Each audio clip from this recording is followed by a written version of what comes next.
তোমরা অনেকেই আমাকে জানতে চাও যে স্যার ইমার্জেন্সি কেসেস বলতে আমরা কি বুঝি, বা এমার্জেন্সি রুম বা ইআর-এর ক্ষেত্রে আমরা কি ধরনের কেস এখানে পেতে পারি। তো দেখো, আমি আপাতত তিনটে বিষয় হাইলাইট করেছি, তিনটে এমার্জেন্সিসকে হাইলাইট করেছি।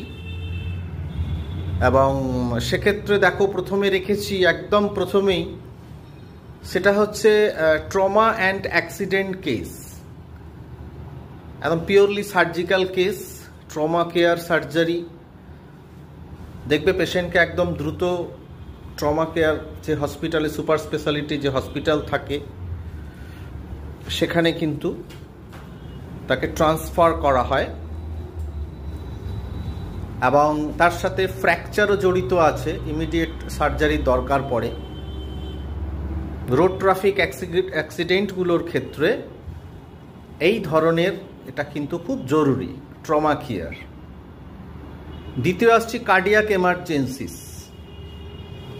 অনেকগুলি এমার্জেন্সিস আছে, কিন্তু তার মধ্যে আমরা এখানে কিন্তু রেখেছি কার্ডিয়াক অ্যারেস্ট, যেটাকে আমরা বলি abrupt loss of heart function, অর্থাৎ হার্টের ফাংশন বন্ধ হয়ে যাওয়া, হঠাৎ করে বন্ধ হয়ে যাওয়া।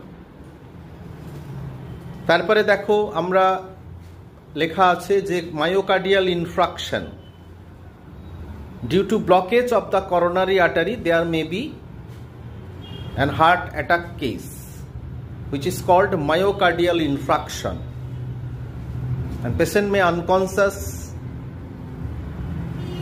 and may lead to coma or death. Immediate hospitalization is indicated in treatment protocol, অর্থাৎ দ্রুত ভর্তির ব্যবস্থা করতে হবে পেশেন্টের প্রয়োজন অনুযায়ী। 8 ঘন্টা 45 মিনিট যে গোল্ডেন আওয়ার আছে তার মধ্যে তাকে কিন্তু ভর্তি করতে হবে। এছাড়াও আমরা দেখছি যে এখানে হচ্ছে তোমার রেসপিরেটরি এমার্জেন্সিস আমরা আজকে লিখেছি, যার মধ্যে অ্যাস্থমা অ্যাটাক।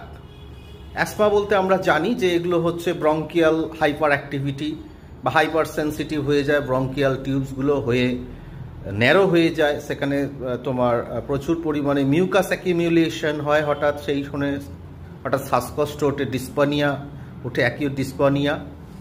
পাশাপাশি সিওপিডি, ক্রনিক ব্রঙ্কাইটিস এবং এমফাইসিমা বা প্রচণ্ড সিগারেট খাওয়ার ফলে, প্রচণ্ড সর্দি কাশি এবং সিগারেট খাওয়ার ফলে এই সিওপিডিটা গ্রো করে।